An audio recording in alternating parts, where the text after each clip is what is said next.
This episode is sponsored by the International Critical Care Paramedic Group.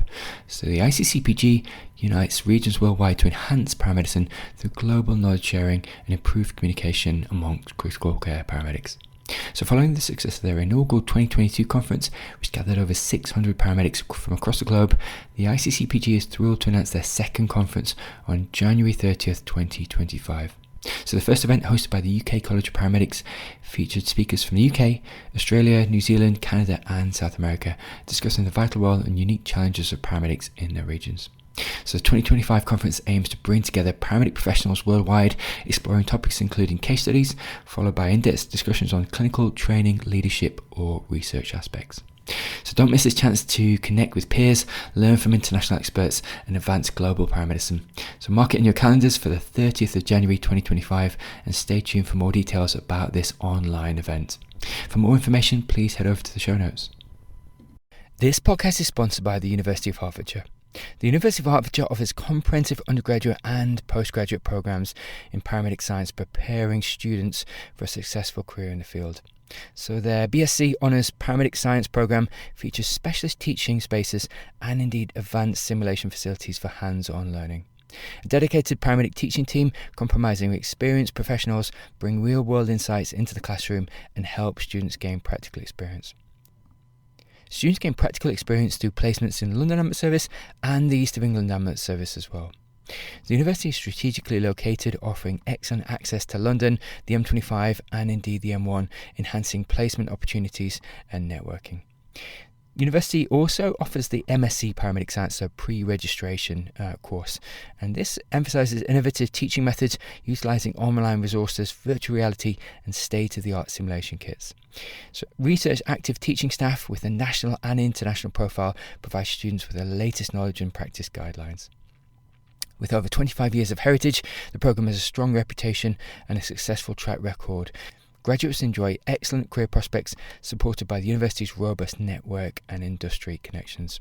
The University of Hertfordshire's Paramedic Science programme combines theoretical knowledge, practical experience and indeed research opportunities supported by cutting-edge technology and a strong professional network, making them an excellent choice for aspiring paramedics. Please see the show notes for further details. You're listening to the Pre-Hospital Care podcast on the Medics Academy Network.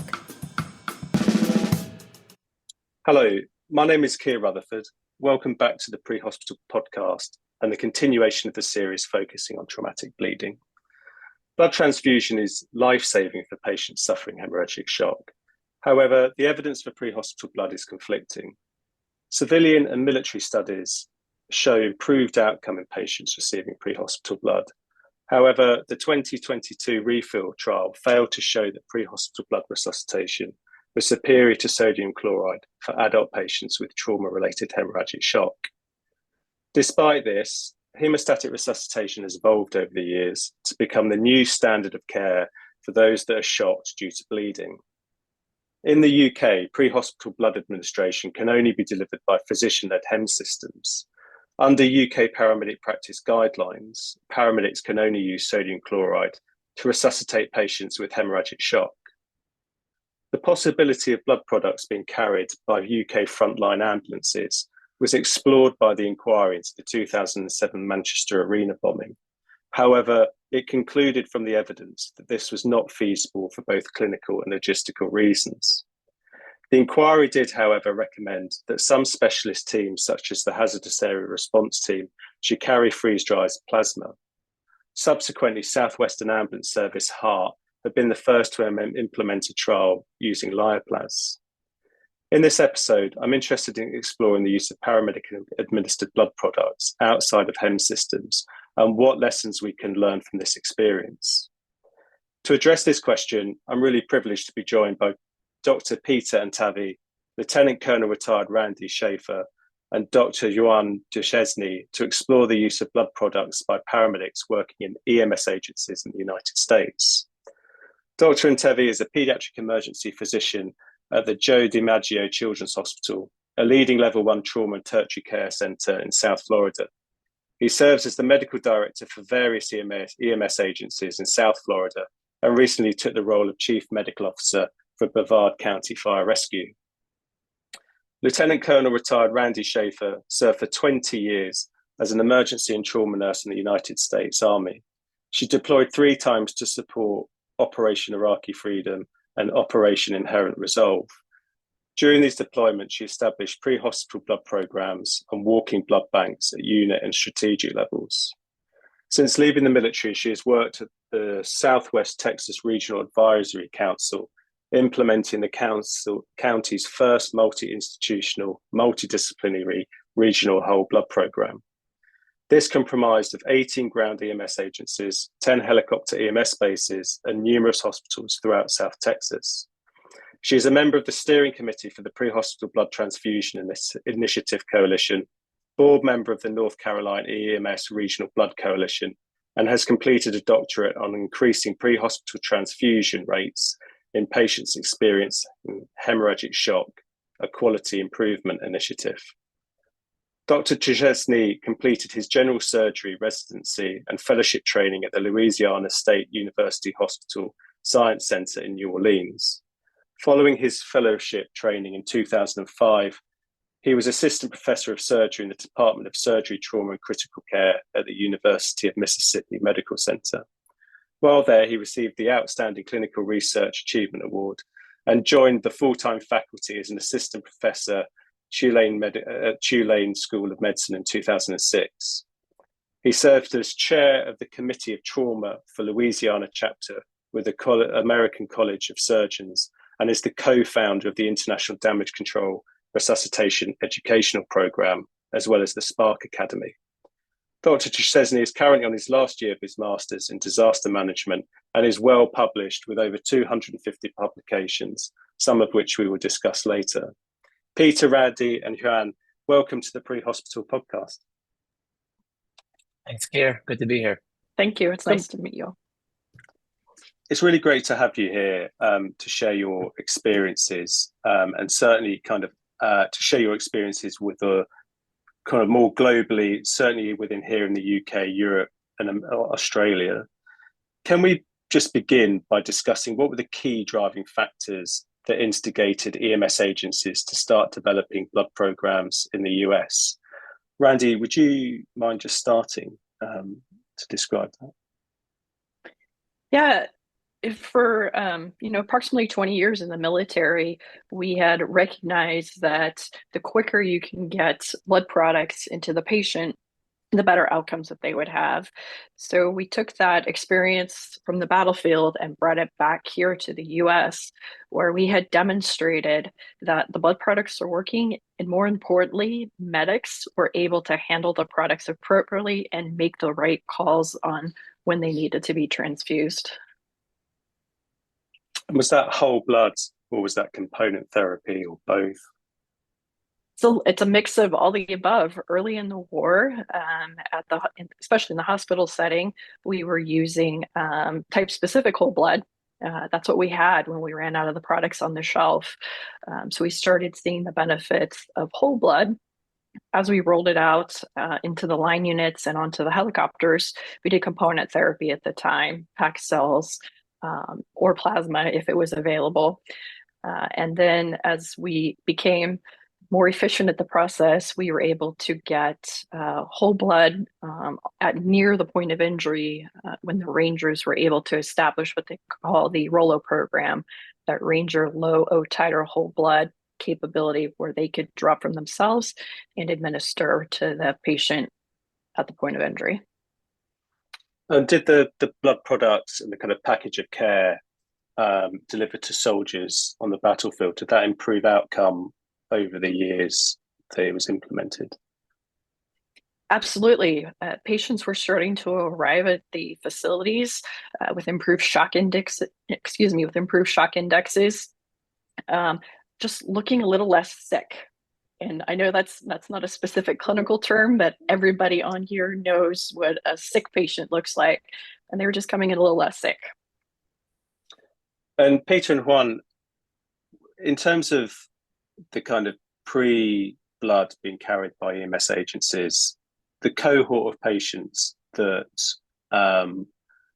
blood would benefit, what was the kind of standard package of care for those patients in terms of penetrating and blunt trauma? Peter? Go ahead, Juan. I'll go after you. Okay. In our institution, the major driver was through evidence-based. We documented that 40% of our patients that came in with hemorrhagic shock were still dying or en route or upon arrival to the emergency department. And because of that, that's why we developed a system to mitigate this early mortality, which basically was stratified for blunt and penetrating. But as you know, in my system, penetrating is a big driver for blood utilization. But despite our amazing outcomes, the team members in Florida, which Peter can attest better, have great documentation on the impact of whole blood in blunt trauma. Right. So I just want to, just add on to that we actually keep all of our statistics with respect to motor vehicle accidents, penetrating trauma. When you look at different cities, like for example, when you look at what Juan's dealing with in New Orleans, you'll see a significantly higher ratio of penetrating trauma. With us, you see a lot of MVAs. So majority of our patients today who receive whole blood are motor vehicle accidents. However, we do get our fair share of the knife and gun club, because here in America, there's lots of guns. To go back to what Randy had mentioned earlier, there's so many cases here I can tell you where the patient is unresponsive, unconscious. And we actually had one the other day. We had a 26-year-old male, multiple gunshot wounds, unconscious. Shock index was over 2. And his heart rate was, his blood pressure was 60 over palp, very high heart rate. And this guy was presented to the emergency department, the trauma bay, awake and alert with a GCS of 15 and a systolic of 118. This guy is going to be discharged hopefully any day now. So these cases where the patients not only look sick, but they look dead and they're coming back to life. And like Juan mentioned, we are seeing a significant ratio of these folks, whether it be MVAs or blunt trauma, or the penetrating trauma, our overall survival, if the patient received the blood prior to their cardiac arrest, is approximately 80%. And the folks in Virginia are seeing numbers even higher than that. And of course, Juan and his team have published his data, especially on penetrating trauma. So it's a pretty significant number.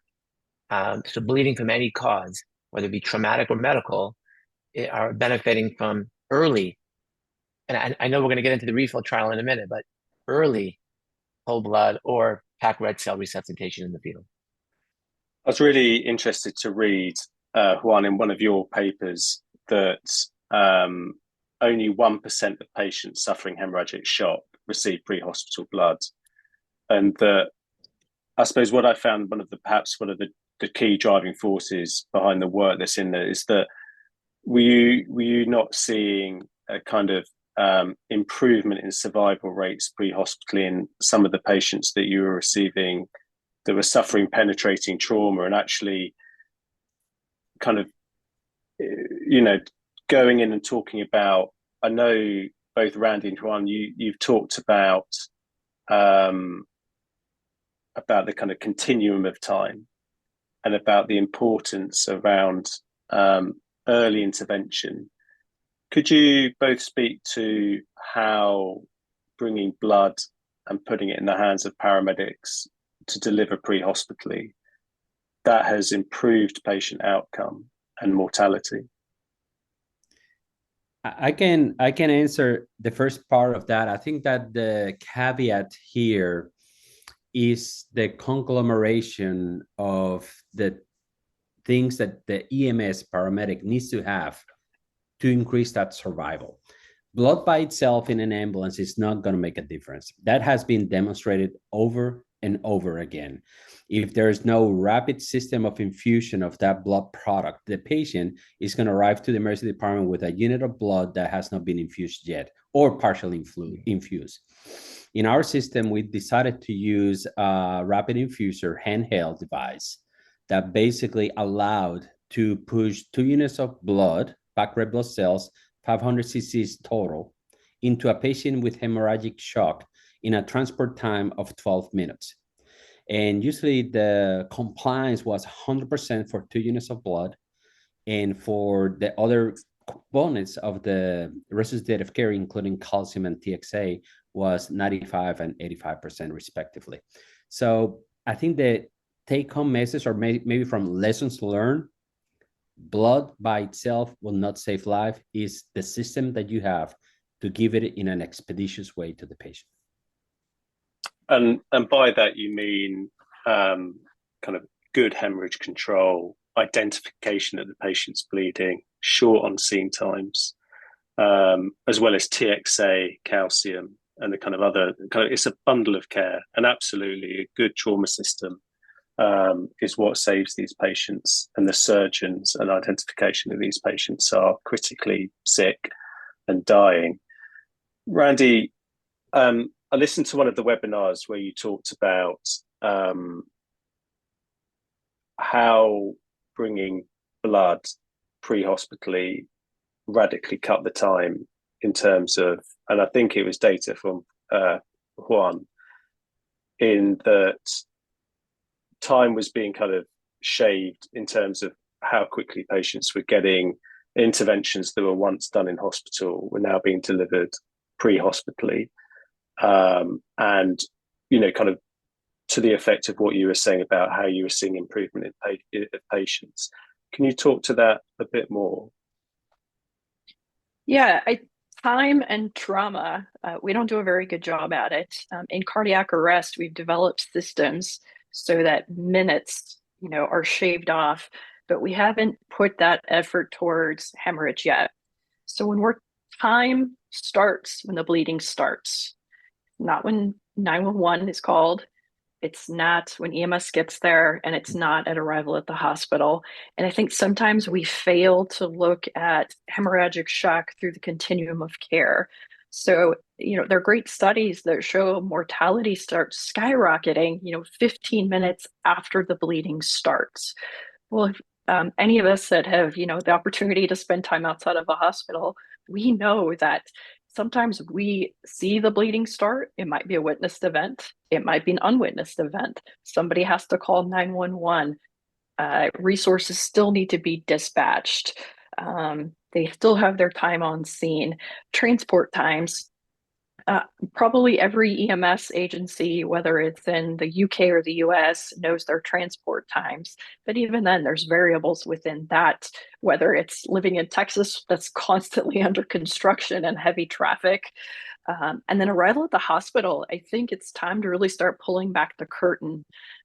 Through my own experiences, I was at a military facility when we moved into a new hospital, and they put the blood bank not even close to the ED. And I got very frustrated watching patients bleeding in front of me as I'm arguing with the blood bank to release the blood products, having to pull nurses out of bedside care to send them, you know, up a story and down the hall. When those, you know, time doesn't stop when you cross through those glass doors, it still continues. So I think we need to be honest about perceptions of time when that patient does arrive to the hospital. You put all this together, and patients, you know, 3-4 times over have the opportunity to either be saved or to die. And I'd like to say that the steps that we're taking help give them a little bit of a fighting chance so they can make it into Juan's OR. And Kier, I have to say that I want to double click on that, because Juan showed that in his most recent paper. What you're going to hear from a lot of people, and this is a dangerous thought process, is that everyone says, "Oh, I'm in the middle. I'm in London, right? The trauma center is just a few minutes away. I'm in New Orleans. The trauma center." Everybody's going to tell you that, but they're completely wrong. Exactly because of what Randy mentioned, and Juan now has the data to show that, you know, and he mentioned it. You have to get it in quickly. We happen to use this rapid infuser device called the LifeFlow, which can get the entire bag, 500 ml, within 2-3 minutes into the patient. We can get a second unit, like that patient had just described, in another 2 to 3 minutes. So It's having the blood, it's getting it in quickly. And I don't care if you're across the street from the hospital, and Juan can talk about it because he has the data. There's a number of minutes from the time that patient comes in until they get their act together to go get the blood and scan it and do all the other nonsense that they do to get the patient infused with that blood. Very important. I completely agree. I think in London, and I'm not sure if that applies still to the UK, I think it's just like, our pre-hospital times are still 90 minutes. And that's within 90 at times. And that, Wow. there's everything that we've talked about, getting to patients, getting them to a major trauma center, traffic. There is, even though we're in a large city, so I completely agree with everything you've just said. One, I think in one of your studies and some of the data that you looked at, that you showed that there was an increase in mortality to delays to transfusion. Is that correct? And can you just talk a bit more around what you found through that data? That's certainly correct. And what we identified is that in a very fast-paced system of transport time between 8 to 12 minutes, like Peter was saying, it doesn't matter how close the hospital it is from the patient. If the patient is in hemorrhagic shock, per every minute that it passes without blood resuscitation, the mortality will go up 11% per minute. That's why, and that explains and do a full loop closure on my previous studies of why these patients are arriving dead to our system, which was basically 35 to 40%. And when we look at that previous data that I published, and now we look at this new data, it really explained why they were dying, because they were not getting blood. When we compared those patients that were receiving blood en route to the patients that in the old mentality school system, get the patient to us, we start the blood in the hospital, there was a big survival benefit with an increase in mortality for those that received blood in the system, which was basically in the 35 to 40% still. So that is a big step forward to the concept that it's not about distance, it's about what the patient needs at the right time. Absolutely. I was also really interested to read the paper that you published around resuscitating patients appropriately before advanced airway interventions. And I completely agree. Certainly kind of working within London's air ambulance, that absolutely is the key, kind of, that patients are resuscitated appropriately before they have any sort of kind of pre-hospital anaesthetic, just because of the risk of essentially cardiac arrest, the patient's kind of rapidly deteriorating. Can I just ask Peter, why whole blood over component therapy, being either kind of packed red blood cells and plasma versus kind of whole blood? Yeah, well, listen, I think probably Randy and Juan can probably give a better answer, but I'll give you my simple, kind of EMS answer, which is that, it's got thousands of proteins in the whole blood. It's got the platelets, it's got the red blood cell, and it's easily carried in one location, right? When you look at all the other studies that have been done on how difficult it is to carry components, when you look at the combat trial, I remember flying to Denver and seeing how they had this big warmer, they had this frozen plasma, and the poor medic had to somehow put this plasma into some special warmer that they had to, and I'm thinking to myself, like, who's ever going to use this? When you see how fast our medics can actually take that blood out, hook up the line, get the infuser, hook up the warmer, and literally within minutes have that blood on board, and it's got all the components in it. And we've seen a number of cases, including the one I just talked about, where the patients get to the hospital and they're non-operative. I mean, it's not going to put Juan out of business as a trauma surgeon, but it's so impressive how many of these folks just stop bleeding when we give them the thing that has all the components in it that will actually stop the bleeding and replenish what they've lost. It's pretty incredible.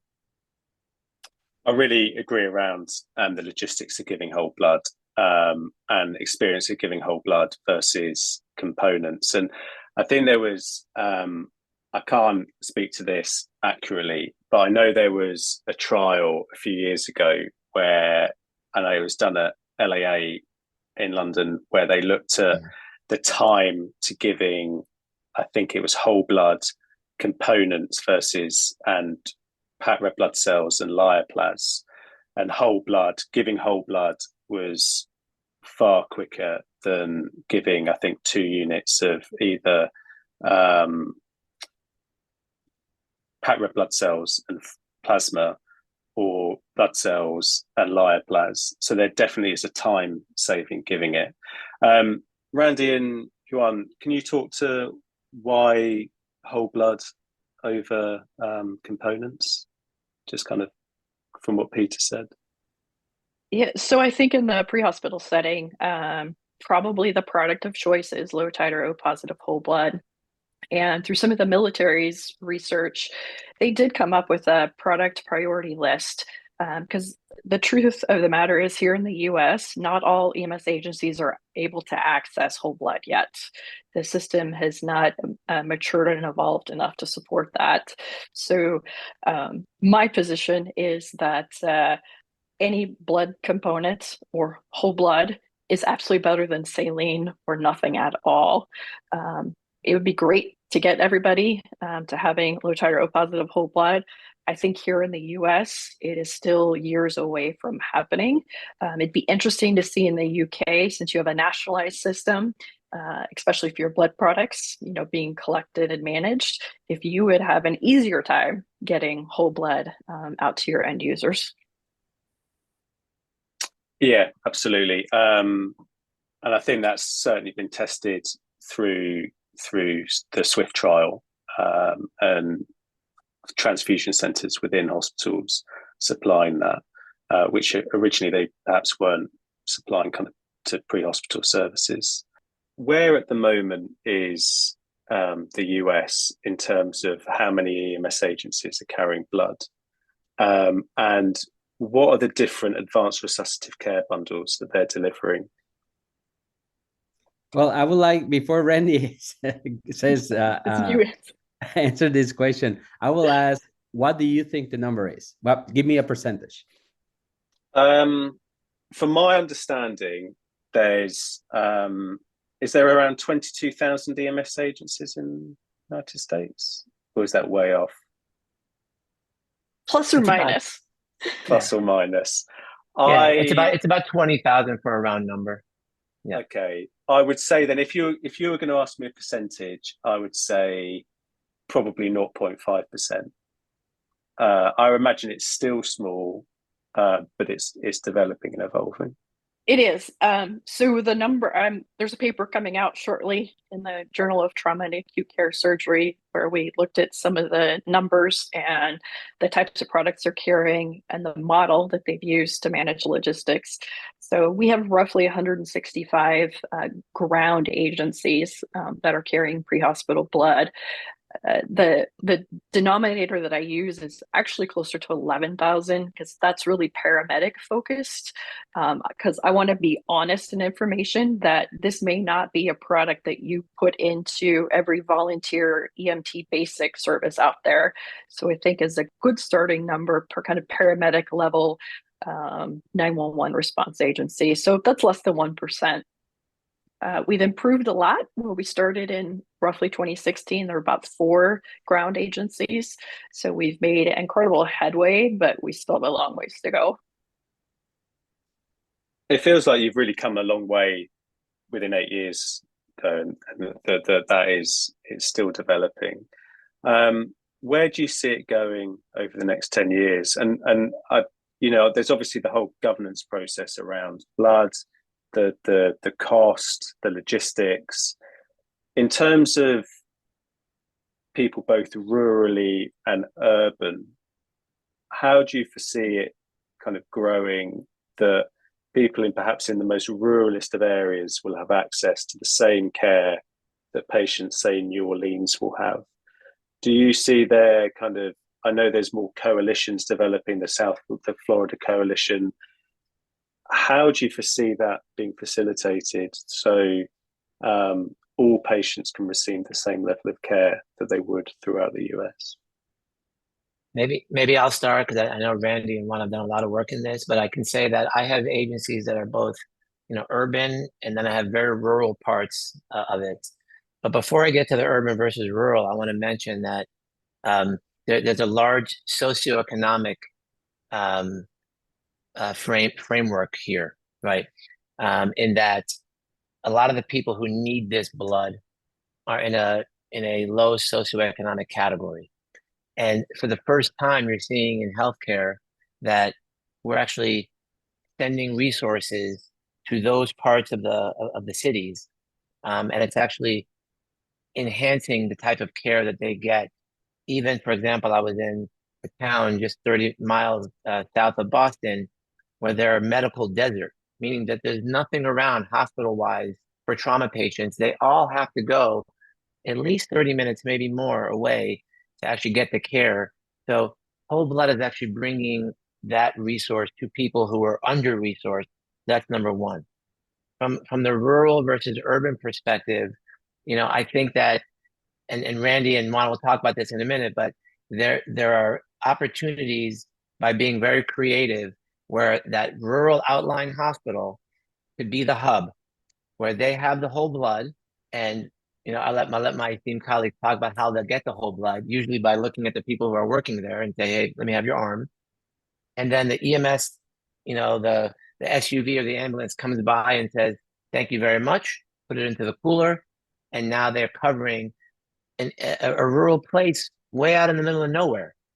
So it's definitely feasible. The thing you have to solve for is not the logistic so much as the cost, because all of our public safety in this country, they're under-resourced, they're underpaid, just like I'm sure that you have the same problems there. And let's be honest, it costs us at least $1,000 to actually give blood to a person here in the United States, but we only charge $800, and we only get reimbursed $400. So every time someone gets blood, we're losing money. I'll let Randy and Juan talk about the things that are coming through the federal government now, but once that switch gets flipped here, it's going to be, I think blood is going to be everywhere, including the rural parts of this country. We just got to have the leadership and the folks who have the willingness to get it done. Yeah, I don't have that much more to add. I think Peter just covered pretty much all my points as well. I think that there is a big disparity in care. And when we look at healthcare equity, that will be one of the major items that will be the drivers through legislation in our country to basically label all these advantages for everybody. And I think that that's where we are. But I think the big champion out of our group is Randy, and I will let Randy just finalize on that. Absolutely. I mean, Juan and Peter nailed it.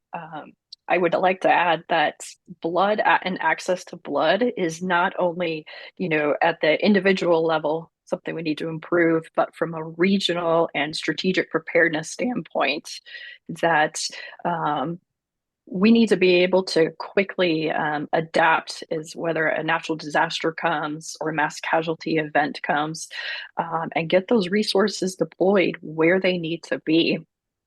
For instance, now in Houston, the hurricane just came through, and they're having trouble getting blood from the blood center. Donors can't show up, and the blood centers don't have power right now to manage those donations. So we need to get innovative, again, not just from the per patient use, but as a regional and national response plan. And we've got some great things coming down the pipeline. Yesterday, the Center for Medicare and Medicaid Peter, did I get that right? Services, CMS, the pop quiz. Yeah. Kind We've been through some advocacy work. We have been at least trying to get blood recognized as an intervention in the pre-hospital setting. Up to a couple months ago, it's a fair statement to say that the federal government was largely not tracking pre-hospital blood as a capability. And through some great grassroots efforts, we've been able to raise it up to a federal platform. And now looking at ways to help compensate, whether that's through reimbursement of the blood product, through the federal resources, or now that it's a recognized intervention, that private payers for the private insurance, that EMS may start being able to bill under that umbrella. Thank you.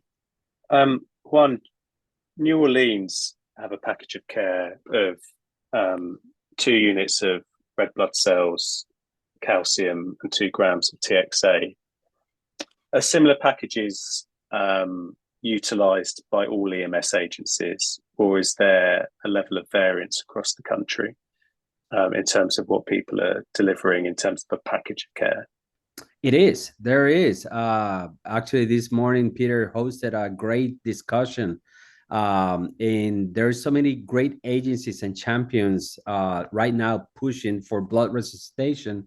And what is happening, what I'm witnessing, is that each one of them are developing their own protocol.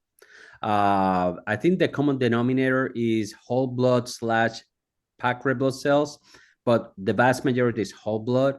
The second common denominator is the timeliness of giving the blood. I believe that most of these agencies, for the vast part, has some kind of mean and way to infuse the blood in a very fast pattern. The third question or commonality is that there's acknowledgement for the necessity of calcium or TXA. So that third component, I think, is what right now we were debating today on, in regards of not debate, but how much do we need to give for calcium? That for TXA, I think we kind of adapted what the military is using, 2 grams. But for calcium, still the question is still out there. And I kind of like crashed into Peter's meeting today, which I'm glad I did, because it was a great meeting. But one of my EMS providers tell me, hey, you need to come to this meeting. It's a good one. So I log in, and it was a great discussion about calcium, which prompted me to look at the review of literature on this aspect that have documented a 56% incidence of hypocalcemia in patients with hemorrhagic shock. Now, people will say, oh yeah, no, that's because they need the blood is citrate is getting the calcium, whatnot. No, this is injury driven, hemorrhagic driven.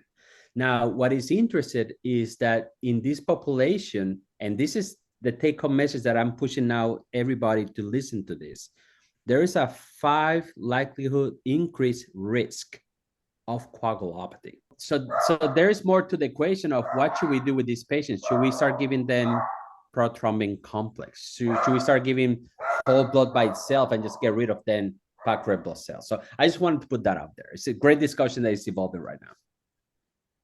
Great. Yeah, and maybe I'll add on that we're trying to figure out what is the right blend here, right?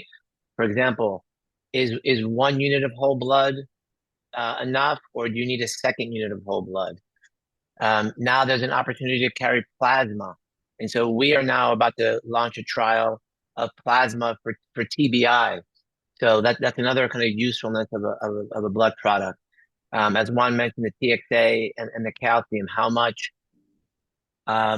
We've made a minor adjustment that we're now adding calcium chloride 1 gram, but instead of giving it as a push, we're putting it into a 50 cc bag of normal saline, 60 drop set, running it in wide open, right? So I think that if you look at the trifecta of a blood product, whatever it is, how much of that blood product, TXA and calcium, I think those are the variables that agencies will have to look at. And then, like Randy mentioned, you may actually not get your delivery of whole blood today, and they may say, here's your PRBCs, that's all we have, or sorry, all we have is plasma. And that's all okay, because you have to, as an agency, be aware that it's better than saline. So whatever protocol you do make, it should be flexible, because the resource is coming from another human being today. In the future, it won't, hopefully. And when that's a very scarce resource, you have to have flexibility in your protocol so that you could substitute one for the other. And that's why we're now fighting for this resource to be paid for by the federal government, whether it's PRBC, whether it's low titer O positive whole blood, whether it's plasma, whether it's freeze-dried plasma. We think that all needs to be in the same container as a blood product for use in the field in the United States. Yeah, completely. In the UK, exposure to critically injured children is still generally rare. And I noted on some of the guidelines that have been updated now allow the administration of blood to include children from 5 and above. Could you speak to the experiences of treating critically bleeding children that have been managed by EMS agencies using blood, either within your systems or cases that you know of? Sure. I'll start with that only because my background is pediatric emergency medicine. And, when we first looked at our whole blood program, we got a lot of kickback, negative feedback from our surgeons, not the Wandu Chesneys of the world, but our local surgeons were not happy with it. So obviously we wanted to kind of boil the frog very slowly. So we said, you know what? We are going to come out with pediatrics. We did a big literature search. There's a lot of data in the military, a lot of military data because of the Afghan war, et cetera, that all show a benefit to whole blood. So there's plenty of data out there. There's also civilian data showing benefit to whole blood. There are lots of, not lots of, but there are several studies at the big academic centers that show the benefit to whole blood in children. So the reason we use 5 here, that's kind of the protocol we came out with, is because I went back and looked 5 years at my trauma center. It's a big, a level 1 trauma center for adults and kids. And there wasn't one child under the age of 5 that had needed blood products in my trauma bay. So I said, you know what, let's go 5 and over. I said, but for under 5, we're going to allow it, but it just has to get a phone call to one of the medical directors. We've been up and running since July of 2022. We haven't had anyone under the age of 5 yet, but we recently had a 6-year-old who had a tonsillar bleed, post-tonsillectomy, 7 days post-op. She had a big bleed. She happened to be the daughter of one of our chiefs at Palm Beach County Fire Rescue. She was unconscious when our team got there, and within literally 2 or 3 squeezes of the life flow, the girl is awake. By the time she gets to the emergency department, she's really back around and back to her normal stuff with normal vital signs, and she left the next day. So I really want to just make one statement here that I'm urging everybody, if they're gonna put out a program of whole blood, please don't exclude the kids, because the question you should ask that surgeon, what if I would have brought this patient to your trauma bay? What would you have given them? And the person they're going to say is, oh, they would have gotten whole blood. So there is no reason, at least that I've been told, as to why these kids can't get whole blood. And I think the literature that exists bears that out. And because of Dr. Duchesne's registry, we hope to bear that out in the current system that we have going on today. So I'll stop there, but I'm passionate that kids need to be included in these protocols. So when we rolled it out in South Texas, we did not exclude any age, and we did not exclude women of childbearing age. In the protocol, there is a part that says if child is under 6 years old, call med control. And that really came from, if you take a bag of whole blood, it's 520 cc's. So worst case scenario, I open that line on a young child, I turn away, and all 520 cc's accidentally goes into the child. We, through looking at some literature, we're like, okay, yeah, the average 6-year-old, 5-year-old could probably handle that unintentional bolus. The reason they call med control is just to stop, double check the math, double check the numbers, and then they go ahead and give it. So there are some systems where they won't give it to people under 15. I have a few air medical systems out there that won't do it under 18. And I'm not quite sure the reason for that. We've got great studies.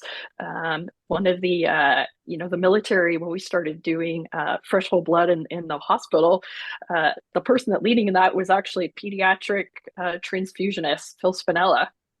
So he did a lot of research even in the combat operations of when we did take care of kids.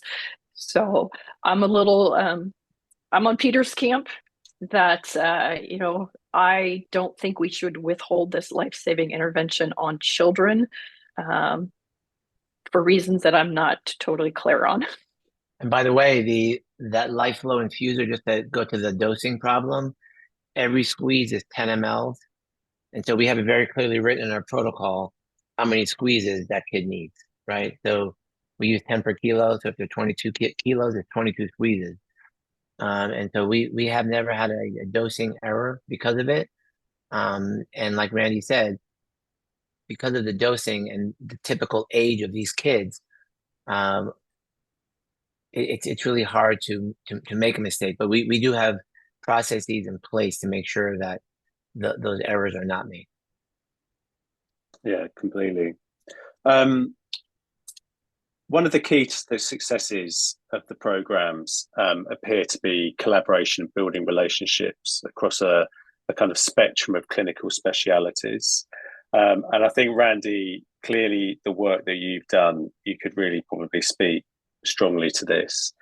What are the lessons you've learned from collaboration between EMS agencies, the blood banks, and the major trauma centres?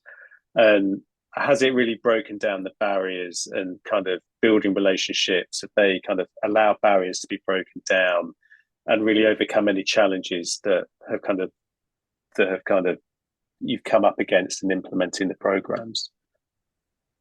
Absolutely. So pre-hospital blood is a team sport. It has to be. There is no other life-saving intervention that we give that requires other folks to participate and buy in. If Peter wants to buy a new defibrillator for his agency, you can just go buy one. You can't roll up to your local grocery store, with your cooler and say, fill her up with blood. So we have to form these relationships with the folks that will be providing that blood. And it probably won't come as a shock, but we have culture differences between those of us that have been in the military and the pre-hospital world for maybe some of the folks that are used to the blood banking world tend to be a little more driven by regulation and guidance. In the pre-hospital military setting, we have to rely on risk management. I think we're a little more comfortable with risk in making decisions. So the biggest piece to this is getting these very different cultures around a table and talking. I had to learn as I rolled this out on the civilian side, what were the concerns that the blood centers had? Did they think we were a bunch of cowboys out there just willy-nilly giving blood to anybody, literally sticking it in our, little igloo ice coolers running around? On the other side, I needed the EMS agencies to respect the Food and Drug Administration requirements, the federal requirements for managing blood. Hospitals, we had to get them comfortable with receiving patients and how do we have communication. Blood, you have to track that from vein to vein, what they call it, from the donor's vein into the patient's vein. And that can be a bit of a process. So again, just getting everybody around the table. I know in South Texas, we speak that we ate a lot of pizza and a lot of Subway sandwiches sitting around the table, trying to learn and coordinate. We were able to overcome a lot of those barriers to get a program rolled out. There are other parts of the country where blood centers may not be willing to partner with EMS. We're working to break down some of those barriers. We do have areas of the country where the hospitals, the trauma surgeons, again, they don't have a Juan or a Don Jenkins or a John Holcomb on their team that says, yeah, we need to do this. So we're overcoming some of those barriers. Communication, it really is. Oh, sorry, Randy. Go ahead. Nope, go No, ahead. I was just saying that there's like the way I look at it is that there's a front office of blood, which is it's on the streets and it's being administered. The clinical part, that's the easy part. There's a whole back office part that is very, very difficult if you don't have that support. If you can't call Randy, you can't call Juan, you can't call Charlie or Tom, meaning that when that unit of blood gets delivered from the people that we purchase it from, it doesn't come from our hospital in Florida. It comes from a third party person, a company called One Blood. When that unit gets dropped off at my agency, now we have to, like Randy said, we have to document where that blood has been. And sometimes that blood expires, and we have to figure out that it's expired, and we have to let we have to let folks know, okay, that blood has to come off that unit. Sometimes we have a hospital that will take the blood back. That's kind of cycling the blood back to the trauma center. Great. Sometimes the blood gets actually administered to a patient. But that entire journey of that blood needs to be known where it's going. So if you're just doing everything by pen and paper, if you only have one agency and you have one fire department and you give one unit of blood a month, that's okay.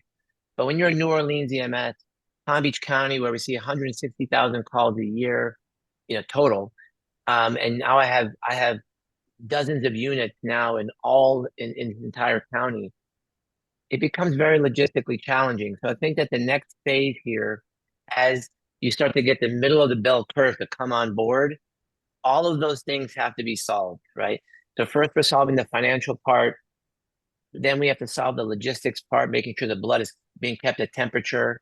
All those logs can be sent back to the people who need to see it. And then we can prove to a regulating body who comes in and says, all right, Peter and Tebby, you guys gave 120 units last year. I want to see where those units were they in temperature control? What happened to them? Who were they given to? And oh my goodness, all of a sudden that becomes very difficult. So I think industry and some innovators are coming into the field to help so that the next agency doesn't have to solve these problems by calling Randy, who, Randy has become the guru for the United States. Like, people call Randy and say, our state wants to start, and they call her. I think as we progress, it's going to become much more streamlined, and blood is just going to be another medication that we carry instead of a logistical nightmare that costs a lot of money. So we're probably a few years away from that being the case. But for right now, people are just making it work because they have friends who can tell them what to do.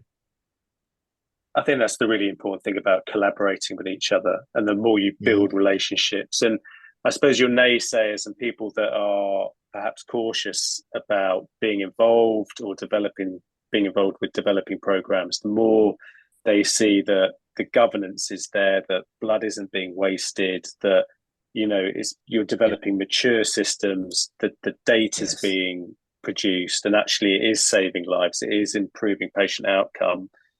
I imagine then that's when you start to see the real buy-in and people willing to be involved, or maybe even then kind of approaching people to say, this is what we should be doing. And this is a typical adoption curve that you see with many innovations. And we're still on the very early phases of the adoption curve. You heard 165 agencies. And you're exactly right. There are people sitting on the sidelines. I have other agencies right now that are smaller, and the fire chief says to me, I'm waiting until you get all this figured out, right? So we're nowhere near the middle of the bell curve and the adoption curve here. We're still very, very far to the left of it. And I'll let Juan and Randy talk about it, but I predict that within the next, let's say 24 months, 36 months, that number of 165 is going to be in the hundreds, 500-600 number of agencies in the coming years. Yeah, I think it's going to grow. And the other piece is having the EMS agencies partner with the blood centers, because there has to be donors showing up providing blood, or none of this happens. So I think that collaboration, I know a lot of the EMS agencies are now holding blood drives. departments have produced loyal donors, especially some of the Battle of the Badges competitions between, EMS, fire, and law enforcement. So being a good partner in all this, so that we can have that growth. If we don't have the donors showing up, we don't have a program. How do you, just kind of moving on to the paramedics and the teams delivering blood, when a program is being set up within an agency, or you're looking at your own agency or working with an agency, how is it decided who's going to be carrying it, who's going to be delivering it, and what does the training look like in terms of additional training, ongoing training, and perhaps kind of feedback and the ability to kind of learn and develop from what the paramedics are doing in terms of the care they're delivering? Yeah, there's a lot of logistics on how to do this. I think the key component here is patience. I just need to say this very clearly. You cannot start a program without rehearsing. The rehearsal part is the key for the success of the program. And there will be a learning curve. There will be cases that were not indicated. There were cases that were indicated. So all this is basically part of the logistics. So education in our system took 4 years for the start of the program, 4 years in the talking, the legality, the community approach, the logistics, the finances, and training. Once all that was done, which training was technically 1 year, we basically train everybody, and after we train them again, make sure everybody understood how to do this. We develop a registry. All these cases that were basically transfused on the field came immediately into a registry. So we can do peer review one-to-one with the neonates EMS quality person. And I meet with him every Friday. We discuss all the cases, and on a basically concurrent review, for example, this morning, I review a case of a patient that received at 3 a.m, 2 units of blood, 2 units of calcium and TXA. So I woke up in the morning, 6 a.m, and I saw the case, I review it, and I gave immediate feedback to the medics. So now the medics are going home. Yes, we did something right? We saved a life. And this patient just has bad injuries, but he was alive to get to the hospital, to get to the ER, to get OR, and get to the ICU. So it's a conglomeration of things. And I think the caveat or the take-home message here is patience and do it right. Yeah, I would also 100% agree with that. You have to review every single case really as soon as it happens, right? So all of us have systems where as soon as a unit of blood is given, we're all notified. In other words, it's pretty instantaneous because we have systems that just fire off an email, and like Juan said, we review it. To go to your question about who carries it, I think that it's pretty clear to us that it should not be on every ambulance. It should be on a supervisor vehicle, because there's no way to have enough of this resource to actually make that logistically available on every single ambulance. And so every single agency, if you come to the United States, all the agencies are set up differently, but there's usually a supervisor type vehicle. The folks in Canton near Boston have a separate truck. And now the only problem there is that truck is only staffed, it can only be staffed 12 hours a day. So now they're having a problem with staffing it for the full 24 hours. I've had a couple of interviews that I posted on our YouTube site with drone companies. So there's an agency in Florida who's already gone live with drone delivery of AEDs. And this is I'm sure that it's been done across the country, but in the US, very, very highly regulated. And so is there a day where the drone will leave the hospital or the blood bank and just drop the blood? Yes, there's no doubt that day is coming. But I think that until that's widespread, we're looking at years. It's probably years away. But currently, instead of me having blood in so many areas of my county, it would be nice to have it centralized so that I don't have to run the risk of having the blood go bad and wasting a lot of blood. So I think the future of blood distribution will be by drone, but I think we're a little bit of ways away. I would love to hear what Randy and Juan think about that. Absolutely. We will be there on the drone delivery, hopefully within the next 3 to 5 years, if not earlier. One thing I want to talk about on the training aspect is that this is a competency-based orientation in the US. It doesn't require special license, doesn't require special certification. Each agency has their protocol set up for hemorrhagic shock. Some split it into medical and trauma, but I think some of the best practice I've seen is just hemorrhagic shock, and it walks you through the protocol. The medics do need to learn about transfusion reactions to recognize an immediate transfusion reaction. There are other transfusion reactions that are going to occur. Medics will not see them, during the time that the patient is under their care, but downstream, taco and trolley, understanding that their units, count towards that sum total if there are transfusion complications.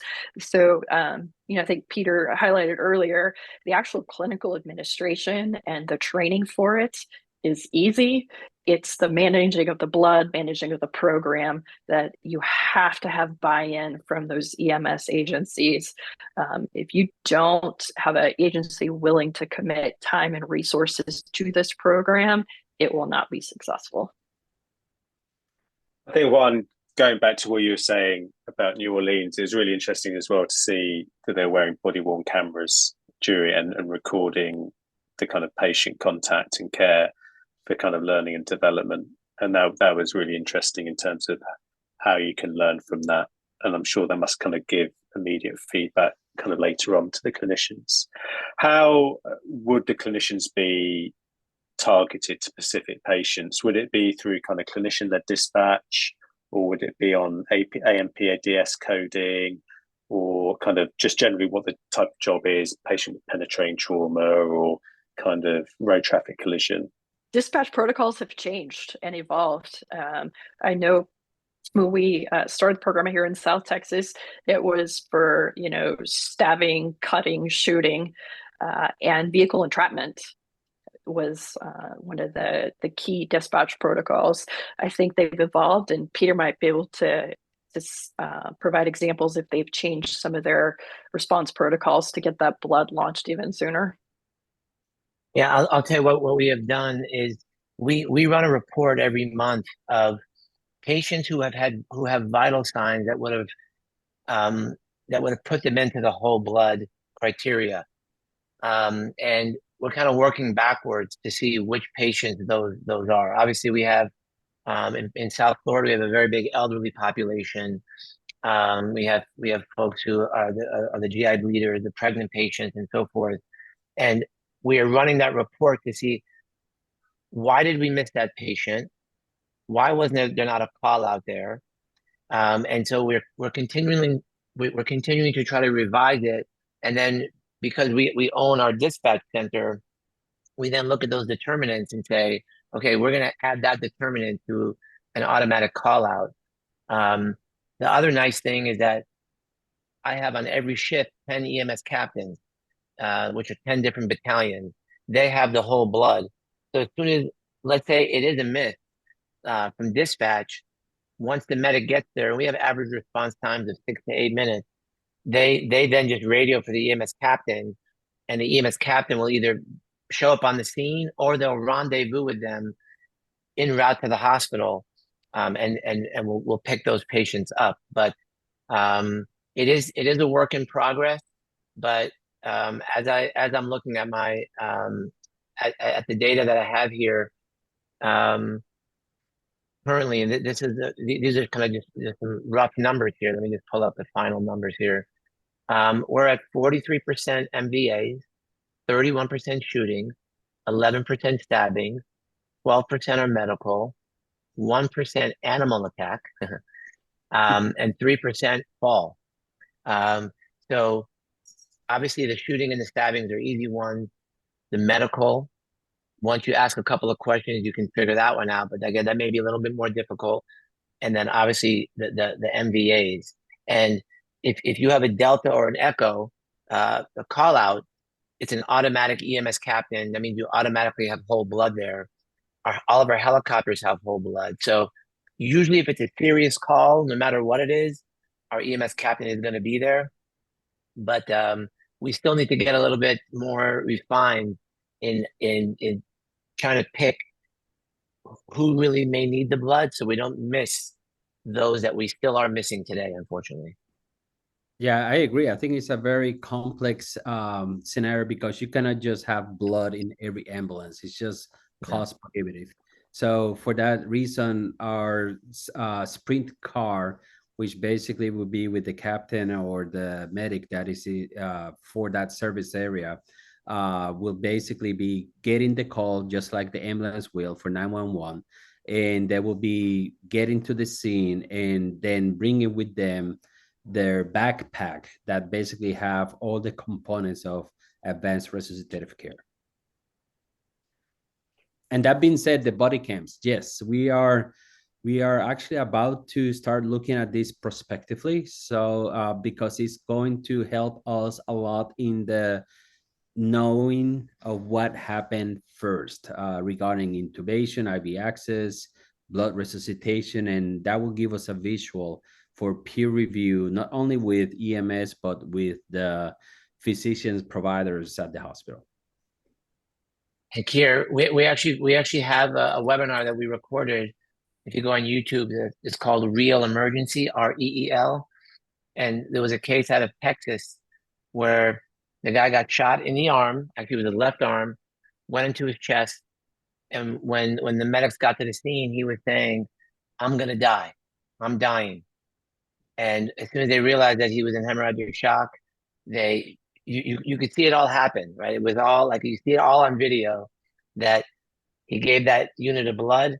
And you know, the important part that Juan just mentioned that we have to really double click on is that when you look at our intubation rate now, it is completely flipped of what it used to be, right? We used to get there, fill these patients with saline. They of course got worse. And now we're paralyzing them, taking away all their preload, taking away their cardiac output. And now those patients do worse. Now we barely have to intubate anybody because the blood just brings them back with no need for an advanced airway. So the images, the video images will be very important with respect to timing, because a lot of people in this country are still ABC. And, you know, so Juan and the entire team that we have now, we're going around the country telling them, no, it's not ABC. Resuscitate before you intubate. And that is a very important concept that is going to be it's actually hard to undo what people have done for so many years in medicine. Whole blood is making us rethink how we actually perform the basic trauma assessment and treatment. So I'll let Juan talk more about that, but that's a fascinating topic. I think that's a really important point, that actually, you know, going back to what we've said, is it's not about blood, just blood. It's about how you treat the patient as well. And that volume resuscitation, if the patient does need an RSI, is so important. And that actually patients aren't being intubated where they are shocked and in not an optimized state to receive an anesthetic. Sorry, Juan, right. you were going to say.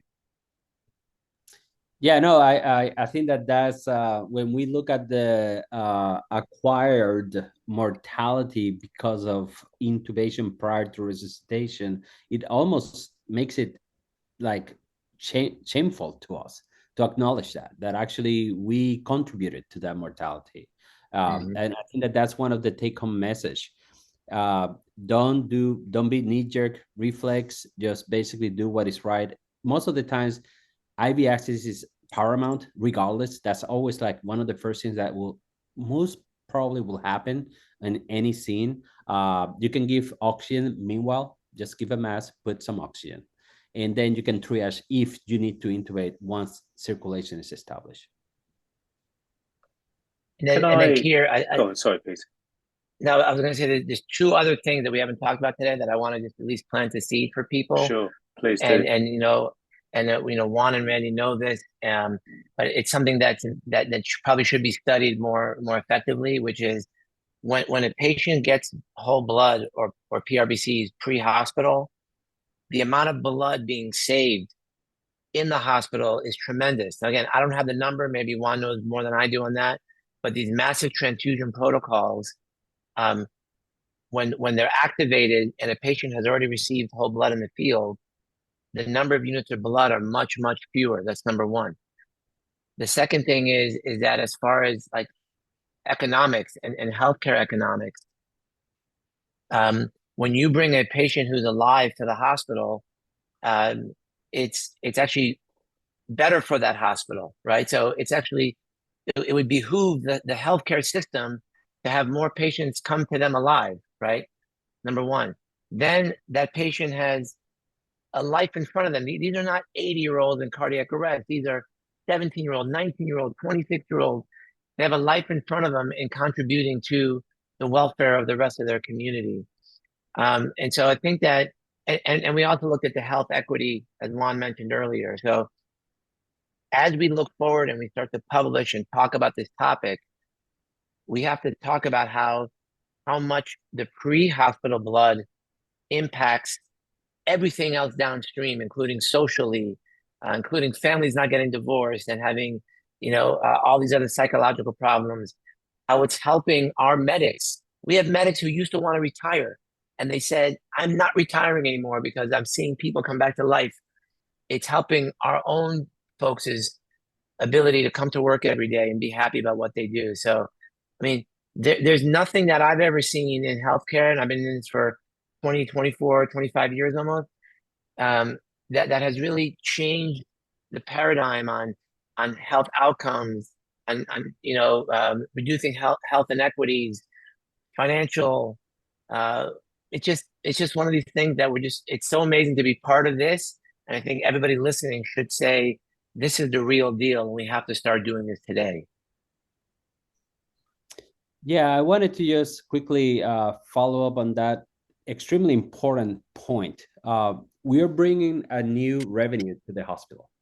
This is something that people need to start talking about. And our institution right now, actually, as of this morning, we met with our research team, and we discussed the potential to analyze statistically the years of potential life loss. And I think that that's where the money is going to be, because actually we were going to be demonstrated the impact of getting these people back to society, the financial impact into the society, and in comparison to those that were not, that unfortunately that because they didn't get blood. So this is going to be a very interesting topic that from whatever angle you look at it, it goes back to equity. Well, kind of moving on, kind of on the basis of what you've just discussed, what do you see the kind of future innovation of pre-hospital blood looking like, and how it may develop? I know you talked about kind of delivery with kind of drone.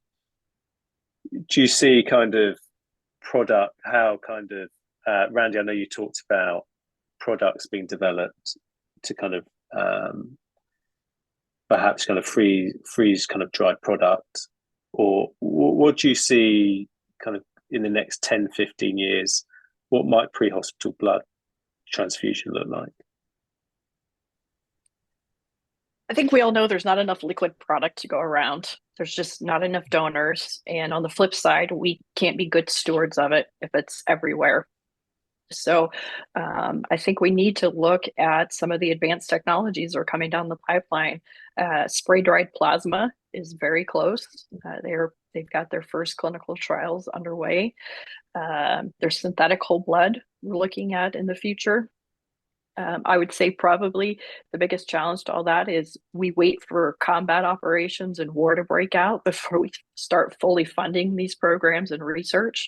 And I would argue that we've got plenty of people dying every single day here in the US and in the UK, and we need to not wait for the next combat operations to advance care. So getting, I think Juan mentioned earlier, getting the patient what they need, where they need it, and when they need it.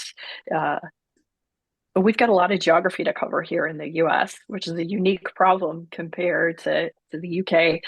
South Texas, the area that Strat covers, if I remember off the top of my head, it's 23,000 square miles. That's just our little slice of Texas that we manage here. So we've got, not only the blood products, but we've mentioned that the equipment and technology, a lot of this has been propelled because we've improved the warmers, the rapid infusers. We can't take what we use in the hospital. There's some, rapid infusers and warmers that are 20 pounds on an IV pole that require a lot of medical maintenance. We can't push that out across the country. So now with compact equipment that is more suitable to environmental extremes that we have here, all of these things are going to help propel that pre-hospital care. Yeah, I think that the innovation is coming with as far as equipment. But the one thing that I look forward to, and Randy did a great demonstration for us at our recent Eagles conference in South Florida, is this concept of the walking blood bank, meaning that as we mentioned earlier, it's such a limited resource, but 40% of this country is, and I'm sure the world is O positive. And why can't we, if I'm in a rural hospital and I know all my O positive employees, why can't I say, okay, come downstairs, we're going to draw your blood, we're going to have our store. And you can imagine where people know that their blood was given to somebody, and then they receive a text, which is what they do in San Antonio, which I think is a key part of this thing, is that if you give blood in San Antonio in the Heroes in Arms system, if your blood is used on a patient to save a life, you get a text, and it says, here, your blood was used on a patient this morning, and you saved a life. When you get the text next time to donate blood, you think you're going to donate? Of course you are.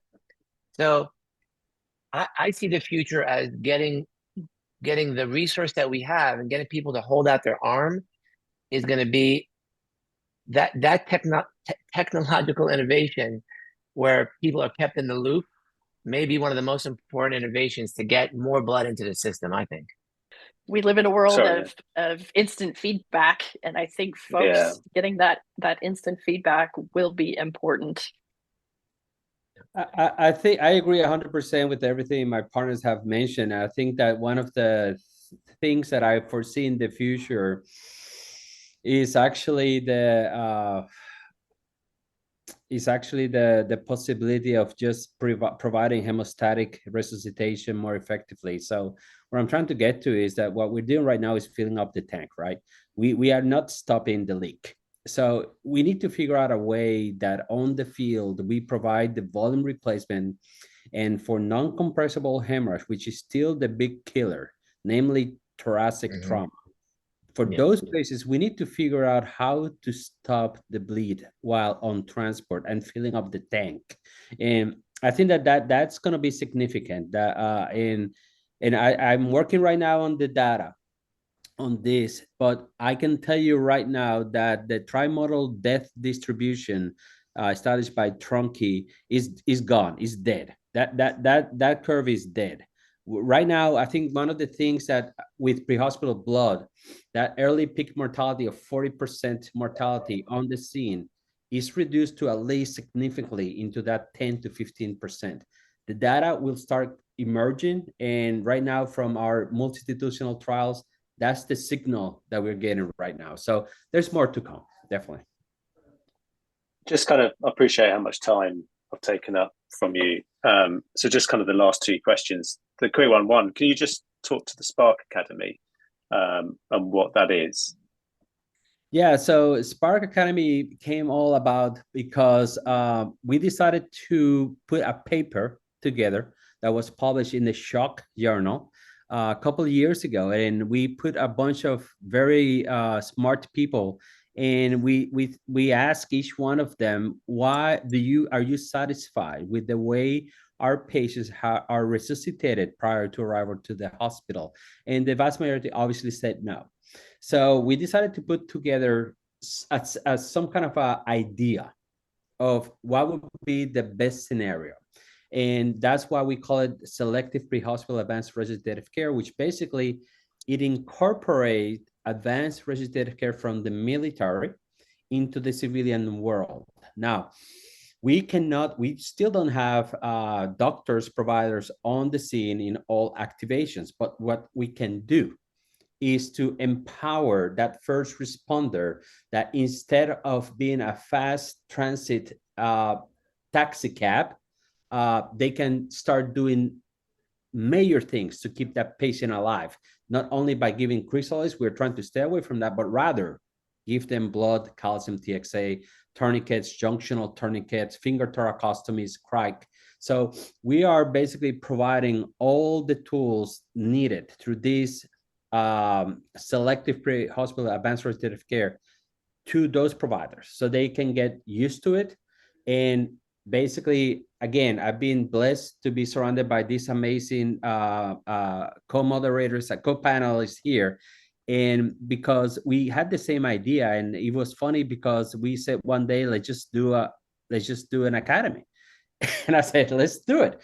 So with an amazing group support from Florida, huge, amazing. South Florida is amazing in the amount of support they provided. We are about to do our third class in Alaska, hopefully, knock on wood, for pre-hospital personnel. And I think that the take-home message from this is not to change what PHTLS is doing or what is teaching. Is not about that.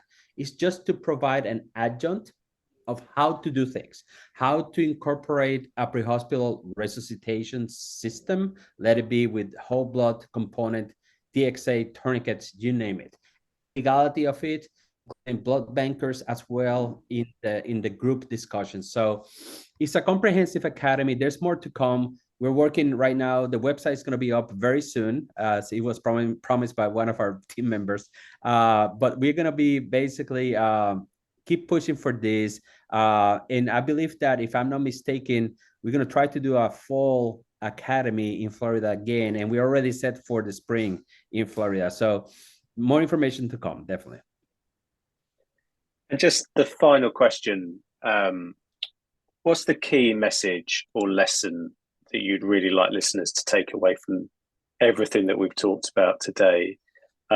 If there was one thing to improve patient outcome who are critically bleeding, what would that kind of lesson or message be? I'm going to say this very quickly. Don't give up. There's going to be 99 people against you when you start the process. Then you're going to, with education and data, you're going to actually start providing why we need to do this. So don't get frustrated. Don't give up. Surround yourself by amazing people. Surround yourself with people that believe in the process, and then just keep pushing the envelope, because it's making a difference. Go ahead, Randy. I would say absolutely. It is a team sport. We can do better for our patients.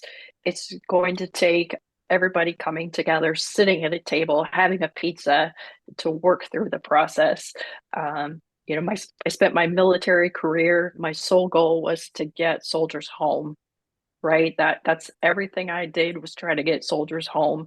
And now on the civilian side, I want to take what we learned downrange and make sure that the people in my community go home at night, that they get to go to their loved ones and get home to their families. That was great. I do think it's all about the people. The one thing that I've learned, and I just learned this recently as a thought that someone had said at a meeting when I was in Canton, that was so smart. And he said to me, stop going and trying to preach to the other EMS people that blood is important.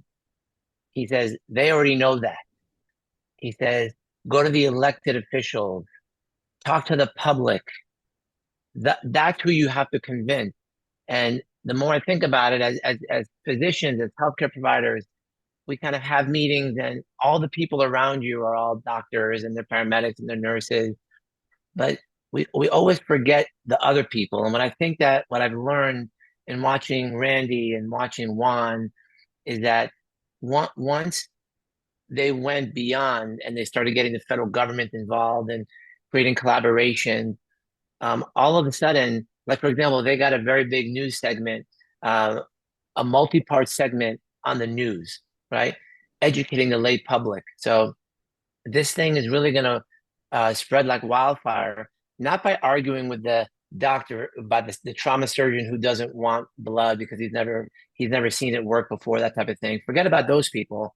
It's let's talk to the people who need to get reelected and they can see the benefit of whole blood. So just expand the scope of who you're talking to is really the biggest thing that I've learned over the last, let's say couple of years, but really I've only seen that in the last couple of months. It's been interesting. I think that was 3 really great points and all very inspiring. I just want to say thank you so much for today. I've learned a lot from you. It's very insightful, and I'm sure it will go a long way to inform practice both in the US, here in the UK, and abroad. We'll ensure to reference any papers, anything we've discussed, and really hopefully look forward to seeing you again on the Pre-Hospital Care podcast in the future. Should you want to come back, be more than welcome. But thank you for everything, and keep up the hard work. And I'm really, I look forward to see how it progresses and how your programs develop over the future. And I'm sure it will impact a lot of patients.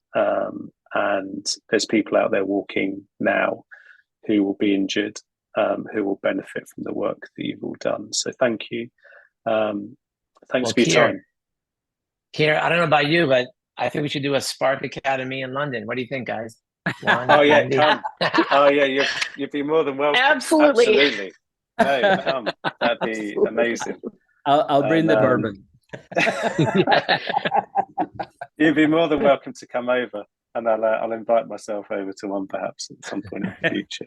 But thank you so much, and thank you for your time. Thank you. You have a good night. Thank you. You're listening to the Pre-Hospital Care podcast on the Medics Academy Network.